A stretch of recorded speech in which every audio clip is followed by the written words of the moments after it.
There goes the season, man. Another one in the books. There goes the season. What a Another year. one in the books. We made it. We have made it through an entire college basketball season.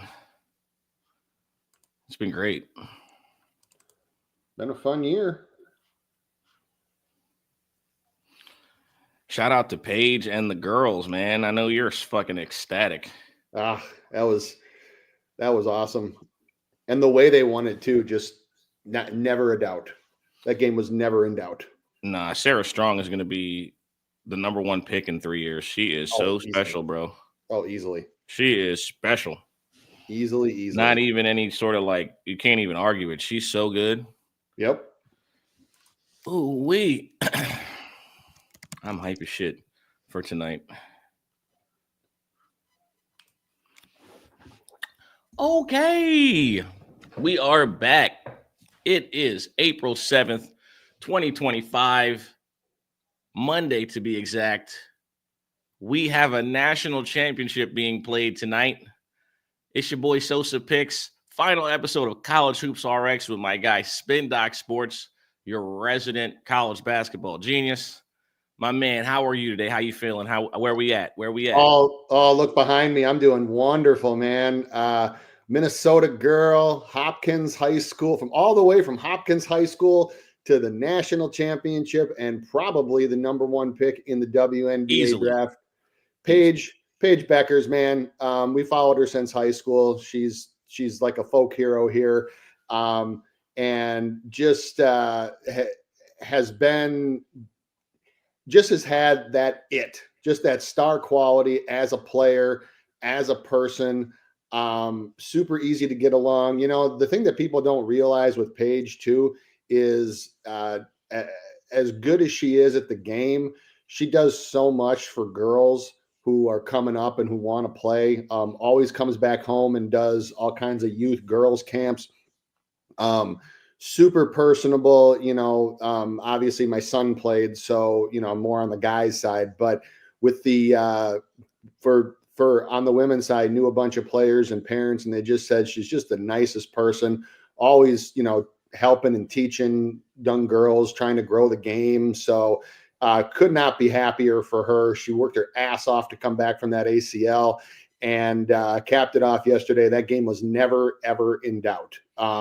That was a UConn boat race from start to finish. So I had to make her my background today because, like I said, representing Minnesota and now coming soon to a WNBA arena near you. So congratulations to Paige. Congratulations to AZ. Congratulations to Strong. Congratulations to Gino. All those guys, UConn, very deserving of that national championship yesterday. You already know where I stand. I'm a big South Carolina women's basketball fan. But yesterday was just UConn's day. The game started out pretty open, and then it tightened up, and then you just saw the separating of UConn. They were the better team. They were the best team this year, and they won a well-deserved national championship. Shout out to Gino Ariema getting his 12th. Starting to think maybe he might retire. Yeah. Some of his I'm thinking that some of his comments before and after the game, I think he wants to, from what I remember reading, it seems like he wants to kind of carry this group with like Strong in them to the end. And then after that, then it might be time to kind of set it up for, you know, almost like do like a Coach K thing where you kind of set it up for the next generation, have your successor in waiting and then walk away. Cause I mean, he's not young no more. And speaking of Coach K, his replacement, that's a great segue. His replacement at Duke, I will proudly say this today, he'll never win one. Coach K won 5 in 40 years on the job, 45 years, however fucking long he was at Duke. And I don't think Coach K had 4 or 5 rosters better than what John Shire had this season. Nope. And when I think of that, I don't think he's ever winning one, brother. I don't think he'll ever win one. I think he's a bozo. I think he lost the game for them down the stretch. He was horrible. We can say whatever we want about the players, about Cooper Flag missing the last shot, and replaying all of Cooper Flag's moments where he wasn't that great late in games against a few teams where but at the end of the day, man, I believe that Kelvin Sampson squarely won that game. He was the reason why. He kept his team going. He kept his team locked in. He kept his team ready for any moment that might come, and never wavered, never gave up. You just got to tip your hat to Kelvin, man. He's been doing this a really long time. And it showed Saturday who was doing it for a long time and who was trying to figure out, hey, which lottery pick is going to fucking save me. I got to get that off my chest, bro. No, you're good. Because it's just, there is no reason why the game should not be Duke versus Florida today. But John Shire is going to have to pay the piper one day. That was just an awful display of coaching down the stretch, in my opinion. I also thought the foul call on Cooper Flag was trash. It's a bad call. I was kind of like trolling yesterday where I'm like, it was a foul. It wasn't a foul. But that's how the cookie crumbles. What are your thoughts and takeaways from the Duke matchup with Houston? Yeah. So the Duke matchup, it was shocking, not necessarily that Duke collapsed because of the level of experience that Houston had compared to them. What was shocking was the speed at which they collapsed, and in like a minute and a half. I'm going to say this when we talk about Florida Auburn as well, but because I've seen it all tournament, is I don't understand.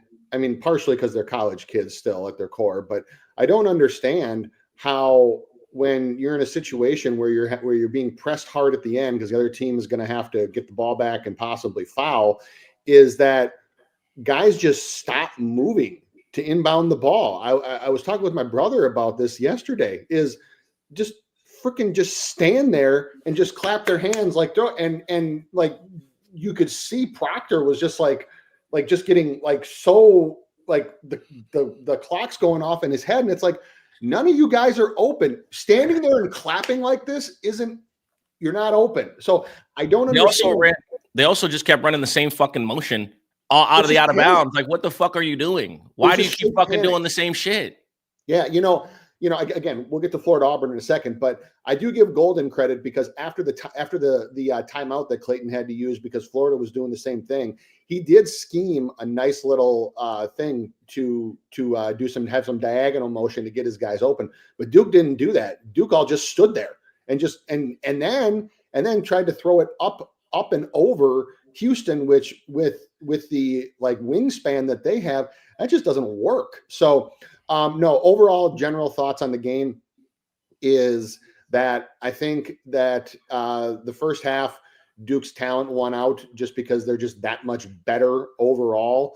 And obviously you saw some of the defensive or the offensive struggles that Houston, I think they only had 9 points in the first 8 minutes. Really, they struggled to score in half court, which is their game. And that was one thing that I will give Duke credit for, that they were prepared for, is Houston's half court sets. Now, in the second half, because I think after the second media timeout, the only points that Houston had in half court was one contested Cryer jump shot from about the left elbow, about 18 feet. It was a tough shot, and he knocked it down. Every other point that they had was either off of the one Duke turnover, and then off of offensive rebounds, which that's another thing to keep in mind too, is that if a kid like Malak is going to, especially if he's going to want to play at the next level, Malawak. You can't get handled by a 6'8" kid, and he got handled by Roberts. 41-32 rebounding advantage for the Cougs for the game. And they also had 5 offensive rebounds in the first 3.5 minutes. It doesn't matter how good of half-court defense you play. These are high-level Division I athletes, and for multiple ones on the floor, potential NBA athletes. You can't just give teams 3, 4, 5 shots at the rim and hope to get there. Because, we can talk about the end and whether it was a foul on Cooper Flag or whether it wasn't a foul on Cooper Flag, and I didn't think it was either. But It is funny though too that so many people, you know, trying to get clickbait and shit post the video and it's like, this call cost Duke the game. No, go fuck yourself. It didn't cost Duke the game. Like if Duke cost Duke the fucking game. What Duke cost Duke the game. I got to get this off my chest. I hate, like loathe anybody that posts dumb shit like that. And the reason why is you go back and look at the box score. Had Duke missed a shot before then? Had they missed a free throw? Had they committed a turnover? Well, I guess then if you had done a couple of those things, then that call wouldn't have really mattered. So it was a 50-50 shot, and Roberts got the call that time instead of flag. Was it a foul by the traditional letter of the law? No. But please, for God's sake, stop. Anybody who might happen to hear, stop posting dumb shit like posting that video and saying that cost Duke the game. It did not. They cost themselves the game because they couldn't inbound the ball. And when it came time in crunch time, they panicked. They took bad fadeaway jump shots. They stopped doing what was working on offense. And Houston just kept themselves level-headed. Houston just kept punching. And that's been a staple of a Kelvin Sampson team and this team this year, is that they got down by 14 and they never panicked. You never saw them chuck early jump shots. You never saw them go into like just flat out panic mode. They just kept punching, and it got them back into the game. And then at the end, when they started to make a little run, it ended up being Duke that started to panic, and Duke did all those dumb things, and that's why they lost the game. No one will ever convince me otherwise. The call wasn't a foul. I will freely admit that. But to say that it, quote unquote, was the only thing that cost the game, you're dumb. That's a stupid take. Sorry. I'm done. It's the last day of the season, man. We can feel free to speak on what we just witnessed. I'm with you, man. And listen, I say this with the highest level of respect. Fuck Duke and fuck all their fans. You thought I was going to keep this political? Fuck Duke no, yeah, no, you're a UNC fan. You got to get it in. You got to get your digs in. Duke fans can eat a dick. There you go. Y'all can cry all you want. This shit was fucking fun to watch. Watching the collapse of this team gave me the highest level of confidence for the next 10 fucking years that John Shire will not win a motherfucking thing. Yeah, he's a bitch. He's a bitch. I'm sorry. The one thing I did say, though, is I texted my brother and said, you know, if you didn't know who he was, but you knew about college basketball, and that's an oxymoron because you probably wouldn't, but you would just look at him. He just looks like a guy that would coach Duke. Just looks kind of like an accountant, or kind of like a guy who would be in like finance. Eddie Haskell looking ass. Eddie Haskell, overachieving white guy. He kind of reminds me of Steve Wojciechowski, who's also another Duke guy. Just overachieving, yeah, like just kind of overachieving looking white guy, dorky looking white guy. Like he just looks like the kind of guy that would coach Duke. But no. Shout out to Kelvin Sampson. Yeah, shout out to Kelvin Sampson, man. If you hear any interviews about Houston and about their players, is that, you know, he is still one of those kind of old school coaches that does the tough love thing, but he's got the right kind of mix for it. He's got a lot of fire in him, and he's got a lot of passion because of how much he cares. His players talk about how, you know, even when he rides them and when he rides them in practice and, you know, takes them out and kind of gets in their face in games, it's because he knows they can do better. And I always have love for a coach like that, where it's like, I'm not screaming at you just to scream at you. I'm screaming at you because I know you're capable of more. And when you're not doing that, you're doing a disservice to yourself, the team for sure, but to yourself. And Kelvin Sampson gets that. And that's what I love about Coach Sampson. So going on to the other game before we get on to tonight's contest, game kind of, you know, The first half for sure played out as I expected. VIP, I gave out Auburn first half money line. We hit that at plus 128 very, very easily. Also had a live play, and actually a few live plays in the first half on Auburn in the first half. Florida has struggled in the first half all season. I talked about it when we hit the under here, is that they're only shooting 41 something percent in the first half of games. Auburn, I thought in the first matchup that they had, did not take Florida. I don't say they didn't take them seriously, but they were riding high on that like 12-game win streak and were beating the shit out of everybody. So they even admitted that they came into that game overconfident. And the one thing that you can say about a Bruce Pearl team, which I have some other thoughts on Bruce Pearl's coaching in general, but the one thing you can say about a Bruce Pearl team is that in situations like this, in games like this, they do come out jacked up. They do come out jacked. Did it the last time he was in the Final Four against Texas Tech. They come out all amped up. Y'all know Bruce, yay, rah, rah, let's do this shit. Like, just super. Bruce is a hype guy. Some coaches are X's and O's. Some coaches are recruiters. Some coaches are a mix of both. Some are hype men. Bruce is a hype guy. And they just came out and they just punched Florida in the mouth. And shout out to Golden, man, because he made those halftime adjustments.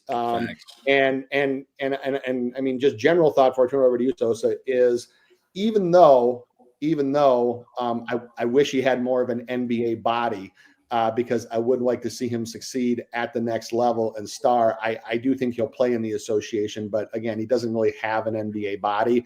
But former Iona kid, Walter Clayton is one of the most clutch college shot makers that I have seen in God knows how long. I mean, I cannot say enough nice things about how ungodly clutch Walter Clayton Jr. is. And I keep saying it, and it sounds like he got like he gets it too, is that if Todd Golden doesn't go to church every Sunday and thank the good Lord that he has Walter Clayton Jr. on his team, he needs to, because without Walter Clayton Jr., this team never would have made it past the Sweet 16. Walter Clayton Jr. is phenomenal, a phenomenal college basketball player. I can't say enough nice things about him. Whenever they need a big play, whenever they need a shot. The other thing that I love most about Clayton is you see it in his face. He just doesn't get rattled. The moment never is too big for him. And that's what I love so much about this kid, is that he was like that at Iona too, is that the moment is never too big for him. And it's almost just like, like some guys are kind of like all amped up, like, give me the ball, I'm going to go do this.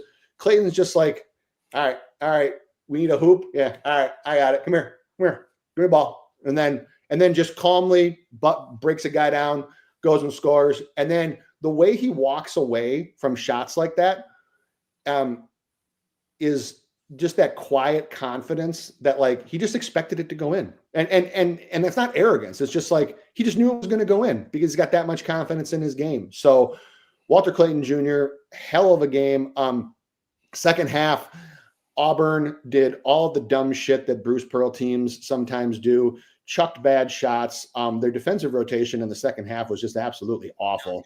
They for as physical as they played in the first half, which I think is what helped get them the lead, they shied away from that in the second half. Florida stepped up. And that's one thing that I got to give Golden credit for, because I got to wonder if he challenged his boys' toughness in the first half, because they were getting punched in the mouth and they came out right away in the second half and they were like, you ain't pulling this shit. And a couple of those dunks, a couple of the moves on the inside, they punched back. And Auburn went back to all of the bad habits that cost them games this year, which was early chucks, which was early shots in the shot clock, which allowed Florida to get out and run, and it cost them the game. So, you talk about coaches that might never win a national championship. You got to put Bruce Pearl in there too. So, Bruce had his best chance this year, and the game tonight, somebody's got their best chance ever too. We're going to talk about that here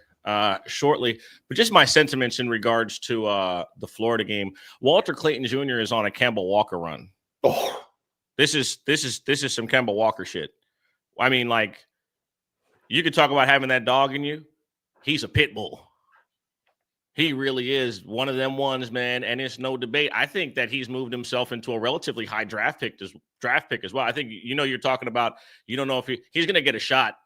Oh, for sure. And, you have and to give him a shot. And I guarantee you he goes in the first round. There's no way you watch this performance from clutch shot making to the moments and say, hey, this kid can't play on the biggest stage. It's like, remember that kid Torian Green?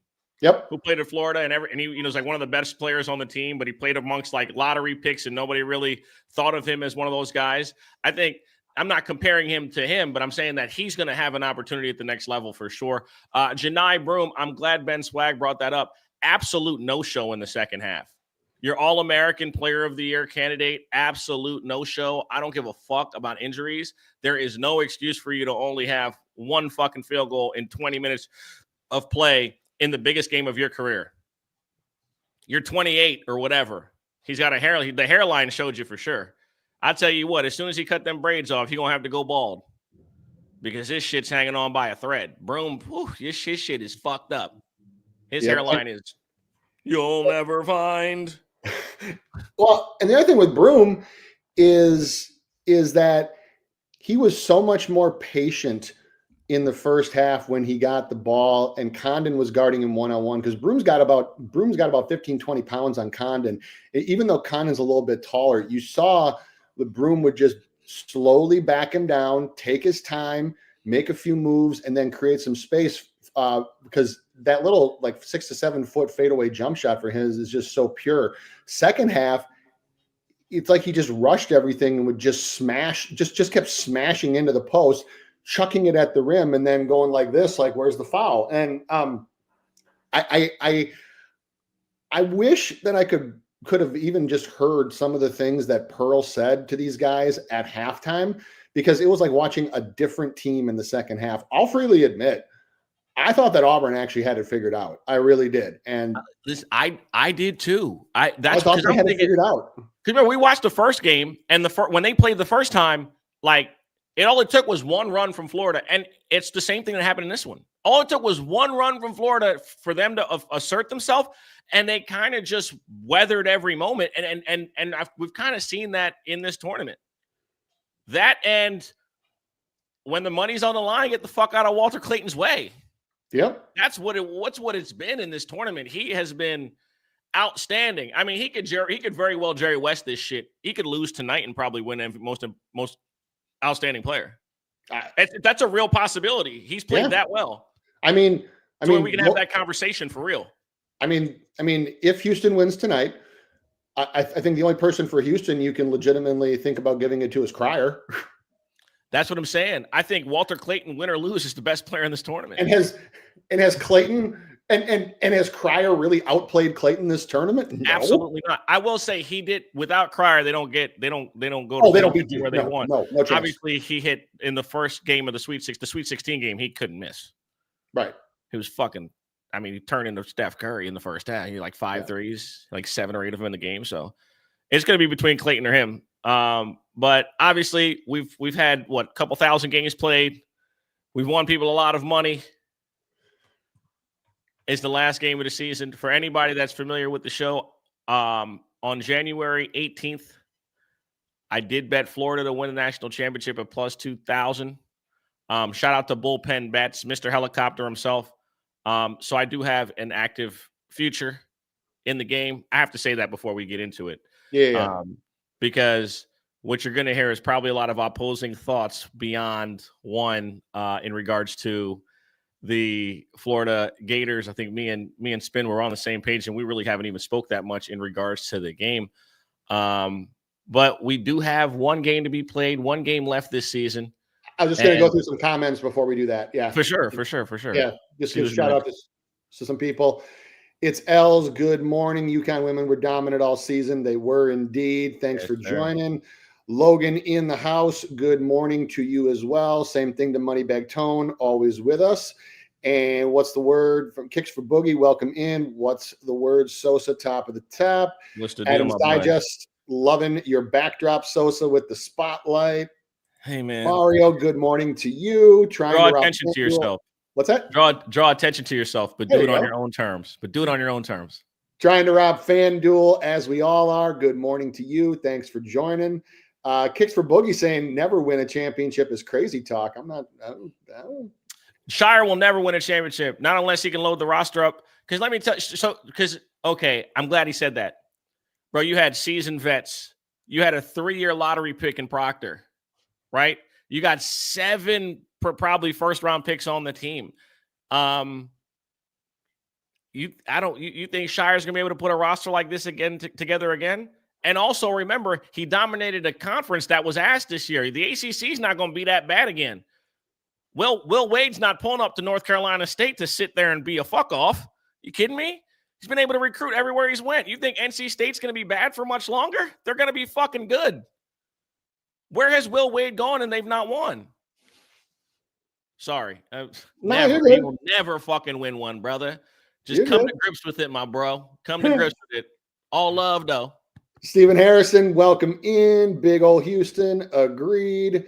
Ben Swag, I know we're talking about the 7-2 and no boards is gross. It is indeed. Cedric, I think there are people from the books in here. You think those bastards could hit the like? No kidding. No kidding. Especially if you're going to get info from us. Hit the like. Hey man, listen, I don't ever complain. We know people understand what we bring, you know. No, I know. They say they're always in our mention, so a lot of love to y'all. A lot of love to the people that that have rocked with us. We already know, we getting money all season. Ain't nothing changing. And baseball up next. Wait till tomorrow. Logan saying Kelvin Sampson GOAT, agreed. Ben giving us the odds for MOP. LJ at plus 160, Clayton at plus 100. I would say that if you're going to bet that, LJ at plus 160 probably has more value, even though, like Sosa said, Florida could probably lose the game and Clayton still gets it. And then Flow Creator with us as always. Good morning to you as well. My bracket did have Florida winning it. So with that said, we got a national championship to talk about. Let's go. Yes, sir. We got the Florida Gators 35-4, the Houston Cougars 35-4. We got the Florida Gators laying 1.5. Basically a pick 'em, if we're being honest. It's the Natty. That's what you expect, unless it's Gonzaga playing. You got a total of 141.5. Game start at 8:50. I'll be at the sports book watching. Hopefully either cashing a future or catching a hedge. But either way, Mr. Spin Doc Sports, take us away, man. Let's look at the numbers and let's get the people some bets. All right. Well, I got 3 for you for this game. But first, I'm going to talk a little bit about the game. Obviously, this is offense versus defense. That's not a secret. I'm not going to just keep repeating that because to me it's a cliche about best offense versus best defense. Fine. What I do want to talk about though is what Houston does to limit Florida here, because as we saw especially in the second half, is that Houston excels at half court settings. This is where their experience, because they do have more experience than Florida. They also have one of the only people on the entire floor that won a national championship, because Cryer got one with Baylor. So and obviously when you play a physical or a half court style, you typically play very physical. Houston's one of the most physical teams in the country, and it shows in how they play defense. So you have a Florida team that really, especially in the first half of games, does not really. Well, first of all, they've gotten off to slow starts. I've talked about this on this show before. They only shoot, they shot poorly in the first half again against Auburn. Coming into that game, they're only shooting 41.8% over their last 3 games. And they really need to get out and run in transition. Now, the problem that I see with that, and that's going to lead me to my first play, is that one, the Cougars cannot win this game in an up and down running style match. That's not their overall game anyway. They are sub 300 in pace. They also are sub 300 in average seconds of the shot clock used per possession.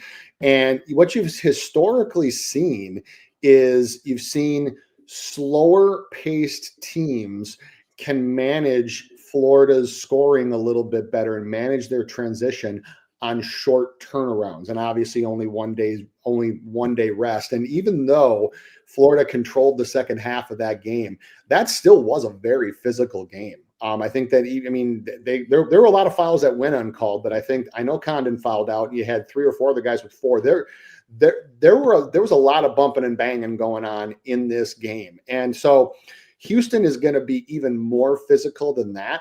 And I think that especially early, that can limit some of Florida's offensive opportunities, because I said they need to get out in transition. They need to run.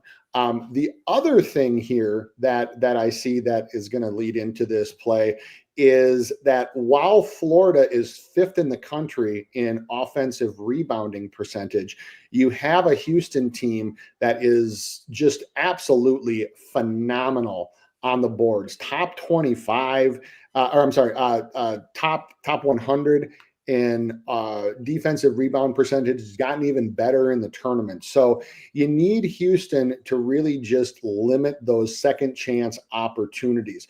Third thing for Houston, I think, is I say contain, because you're not going to stop Walter Clayton Jr. He's going to get his. He's playing too well. I don't care. Kelvin Sampson, all the scheming, all the whatever, all the defense. You're not going to stop Walter Clayton. I personally think, and some of the comments I've read, is that Houston knows this. So the goal is going to be to contain him, constantly shift defenders like Cryer, Tugler, those guys on him. And then the next thing is, and I say this with all love because I love Clayton, and I think that I know that Houston has respect for him as well, is to just beat the shit out of him. Every time he cuts, he's got a body on him. Every time he goes to go through a screen, he's got contact, touch, contact, bump, body. Chip away at him and wear him down, because overall Houston does have more muscle, more beef, if you will, and a little bit more physicality than Auburn did. So again, you're not going to stop Clayton, but you can slow him down. And you do those 3 things for Houston, which the way to me that the game matches up actually plays into their favor for this, especially when you have a team that goes fast against a team that plays physical, and the team that goes fast is only on 1 day rest. So the first play for this one, especially when I figure some of Florida's first half struggles with shooting the ball. They even though it was better last game, they still had periods where they just had silly turnovers. And part of that could have been the moment for the moment that they were in for the game. But even last game, I talked about how they had averaged over 20% of their possessions ended in turnovers, 22.2%. So it was actually worse against Auburn, even though they won the game. It was even worse than that in the first half. So my first play is going to be on the Florida team total. You look at Florida's average points and you think, well, how can we bet the under here? A lot of people thought that about Duke too, because Duke was averaging even more than Florida was, and Houston held them under 70. They've held opponents to this all year long. Their pace, their physicality chips away at teams. So Florida's team total under 70.5 is my first play. Before I get to the other 2, Sosa, go ahead and give thoughts on whatever you have the game. I don't want to just talk the whole time. Oh no, it's good. I obviously I love we all, that's why we come here. We come here for the analysis, right? Obviously, I win my bets too, but I'm not as detailed in the data. I'm not as deep into the data, and I think a lot of people, they want that. They want that because it gives people reassurance based on how they're betting and based on what style of bettor they are. So I'm always here for the data and the analysis. In regards to this one, I'm probably gonna do the exact same thing I did on Saturday, which is wait for one of these teams to get a lead and get the opposing line high enough for me to bet the team that's the dog at the moment to cover. It worked out perfectly if people paid attention on Saturday in regards to both games. If you bet both dogs at halftime and took the spread at halftime, you won both games. You won both bets. If you just waited till halftime and bet on both Auburn or bet on both Florida and bet on both Houston, and you just took the spread at halftime, you won both bets. Yep. So for me, it's no reason to bet it pregame. I think I'm gonna maintain the same approach. I think everything's set perfectly. And to your point, with Houston's physicality and how they're going to try to cover Walter Clayton tonight, I think that they're going to put them in a situation where they say, listen, we're going to get beat by anybody but him. And I think Kelvin Sampson has enough of an NBA background and enough of a teaching background to understand that when one dude's been killing like this, you got to try to get physical with him and lock him up. You're not like you said, he's going to get his because one, he's going to get the calls too. That's major. He's going to get the calls. He's going to get a couple calls where they're going to be borderline, but he's been playing so well that he's just going to get them. For me tonight, I think that the key player is going to be Milos. I think Milos is going to have to play well. I think that LJ is going to have to play well as well. And I think tonight is the night where you get the magnet ball from one of these teams. One of these teams is going to be smacking from three. I don't know which one yet, but one of these teams is going to come out here in the first half and burn the nets down. I'm calling it right now. Don't know which team it is yet, but one of these teams is going to come out and hit. And I mean, they're going to come out frying. So be prepared for that as a bettor. And yeah. I'll give my pick of a winner or a loser at the end, but what's your second play? Also lean towards Clayton's points and assist, because I think it could be a game where he does have to facilitate and understand. Hey, they're bringing two, and you're gonna have to give it up. You're gonna have to trust his teammates. His teammates got to make some plays. So I like Walter Clayton's points and assist. I think it's at 23.5. Love the number. And then also LJ Cryer's threes and points. I think that at the end of the day, Florida is not some like super defensive juggernaut. They're not just going to put you in a vice and lock you down. So I think that both Uzan and Cryer could definitely get their points without questions. Yep. But again, like Flow Creator just said, the Vegas has been so sharp with these player props. They've been so sharp with the numbers. It's actually fucking ridiculous. Except Condon. Except Condon, because he had one. Two, whatever it was. No, but my second one is a player prop. And I tried to go through some of the secondary players and try to get cute with it. And even looked at Condon again. The books recognized and they adjusted his. He does have a pretty significant height advantage on Roberts anyway. So if they are going to be doubling and just beating the hell out of Clayton, you can see some potential looks there. So I'm going away from Condon here just because Houston doesn't have the size inside that Duke does or that Duke did. So I'm sorry, that Auburn did. And so I'm just going to make it easy and go LJ Cryer over 16.5 points. He's scored this in 3 of his last 4 games. The only one he didn't was when he shot the ball very poorly against Purdue.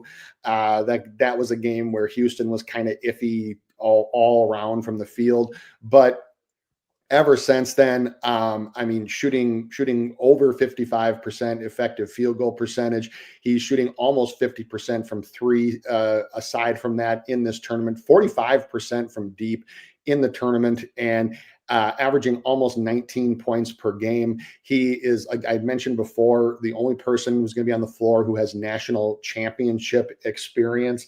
And he's a guy where they actually talked about it during the game on Saturday, where he's such an unselfish player that he wouldn't shoot contested jump shots in years prior. And Sampson really worked on that with him in the offseason. The coaches worked on that with him, is that they want him to shoot contested jump shots because it draws the defense on you more. And so he's been doing that.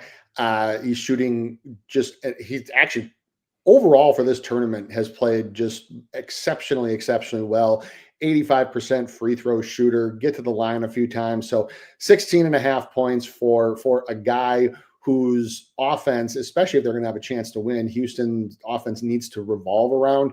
That's a fair price for me, especially at, I think FanDuel had it like minus 105 or something like that. So again, I tried to get cute with it, kind of like I did with Condon, and think like what's a secondary or like a super sleeper bench guy that I can take. Nope, I'm just going to make it easy. LJ Cryer over 16.5 points. I think that there are multiple worlds where he can put up 20. Yep. And obviously we know what it is. Guard play is what gets you here. Say whatever you want. Look at Walter Clayton. Walter Clayton, man, motherfucker turned into Michael Jordan for a month. It's crazy, right? With that being said, I believe would if Cryer were to win tonight, would he become the first player to win championships with two different schools?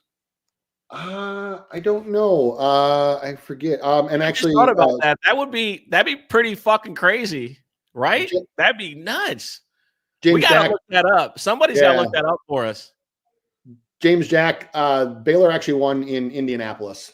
Right. That was at Lucas Oil. Yeah, I think. Has anybody? I think that you're thinking of the year after.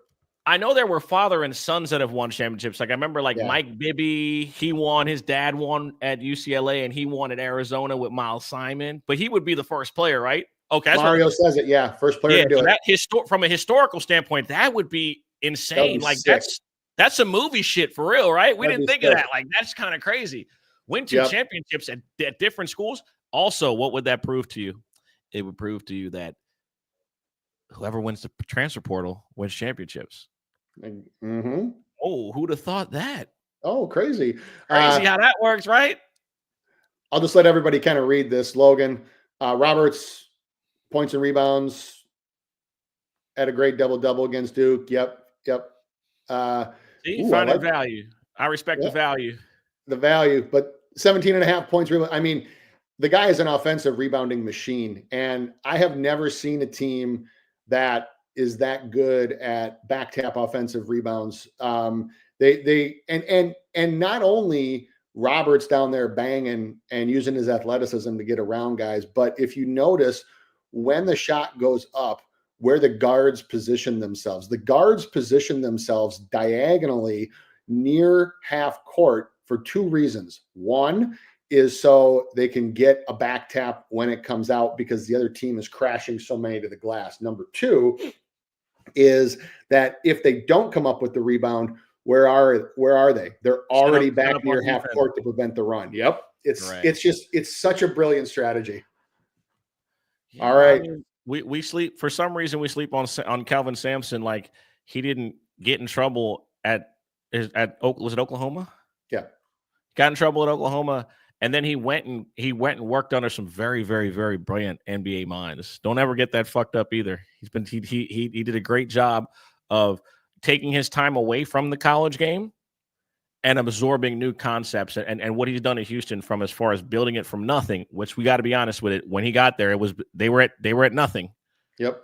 And the word culture goes a long way at Houston. So let's get into the final segment here. The final play. I mean, I think it's both of us. Final play of the day, man. You want me to go first? You want to go first? Go ahead. All right. Listen, last episode, I made a comment about Bruce Pearl and Bruce Pearl having very limited chances. Now, listen, at winning a championship. Now, listen, over the last 5 years, Calvin Sampson has proven like he can recruit with everybody. He can get players to come to his school. He can get the team to perform very well. This is second Final Four, obviously, in like 4 years. I don't know if this is sentimental or if this is nostalgic or if it's just I'm cheering for the old guy. But I think the Houston Cougars are going to win the national championship tonight. And they better fucking allow Hakeem Olajuwon on the fucking stage tonight when they win, too. Because that video that's floating around is a fucking travesty that he could even go walk around in the state of Texas and somebody not know who the fuck he is. Yeah. That is one of the most embarrassing moments thus far. It will be corrected tonight because he will be on stage with the Houston Cougars after they release the trophy. I'm rocking with Calvin Sampson. I know people. I also the only bet I can take on the side is to hedge because if Florida wins, I win money too. So this is me saying to people, listen, I'm okay with losing. I'm okay with losing that futures bet. simply because I want Kelvin Sampson to win. I think Kelvin Sampson they just beat the best team in the country. I think that their tactics and the way that they're built is for college basketball. And I think that we finally get to see Kelvin at the top of the mountaintop. He's gotten to every single possible situation. He's here, and it's time for him to get to it. Yep. I can't disagree with any of that. My final play, I'll make it real simple. It's the Houston money line -102. That is an official play for this show. As impressive as, well, Clayton for sure, as impressive as Florida has been, I go back to the teams that play the more high octane, run up and down, don't grind it out style, and then have to do that and turn around and play another team that's even more physical, even bigger, even more of a grind, for sure more of a grinder team the next night, or with only one night of rest in a situation like this, typically don't fare as well. I give Florida a lot of credit for their grit. They have screwed around in multiple first halves of this tournament and have figured it out and come back after halftime. But this is a Houston team where defensively they just don't allow you to do that. They're just too disciplined. They're too well coached. They're too experienced. And they have the type of players that can just keep chipping away at you. I mean, you saw it with Duke. You saw it with a lot of opponents this year. They just keep chipping away at you all game. And at the end, they have more in the tank. I think that's what we're going to see here. I think that the spread is probably very correct. It's going to be a one possession game throughout the entire night. I'm not sure that any. I was actually looking to see if there was an over under for biggest lead that any team has, because if there is, I was going to look at something like the biggest lead under 5 or 6.5, because I don't think this is going to be a game where one team's going to just bust it open and then one of the other ones makes a comeback. I do think you'll see it within 2 possessions, most, if not the entire evening. Okay, so we're both on the Kelvin Sampson victory train tonight. It has been one hell of a year. Throughout this run on this channel, we've gained like close to 350 subs, almost 400. We've only been doing this for a couple of months. We didn't do this the entire season. We kind of just jumped in the middle of nowhere. And the reception's been great. The support's been great. We really appreciate everybody that's tuned in with us all season. Make sure you guys like the video before we get up out of here. Make sure you're subscribed to the channel. Make sure that you're back here tomorrow morning for the first episode of the Spin Zone with Spin Doc, breaking down K props for you guys, and just teaching you guys new stuff. He'll show you guys tons of new data and information. I'll actually probably join him for some plays. I'll have some baseball plays daily as well. Daily Bread will be back soon, consistently every day. It's just, it's a grind, and we're committed to it. So really appreciate everybody that tuned in. Spin, any last sentences or words before we get up out of here? No, it's funny. I was kind of going through, because obviously this weekend and yesterday, today was kind of going through all the stuff for the Final Four, and we're kind of like in between seasons right now, because my 3 main sports are NFL, college basketball, and baseball. And as this season has been awesome, made people a bunch of money, finished significantly up for the year in VIP, all that. I mean, all that is great, but I will say that this weekend, like this last week, when I was starting to just really get back into, no pun intended, the swing of things for baseball, is I just said to myself, I'm like, I really fucking miss capping baseball. I really miss capping strikeout props. It's like riding a bike. You just don't forget it. And, can't wait for the Spin Zone to premiere tomorrow. Can't have a whole bunch of stuff to go over with you. Don't don't just expect plays. You've heard some of the data that I've given out on this show.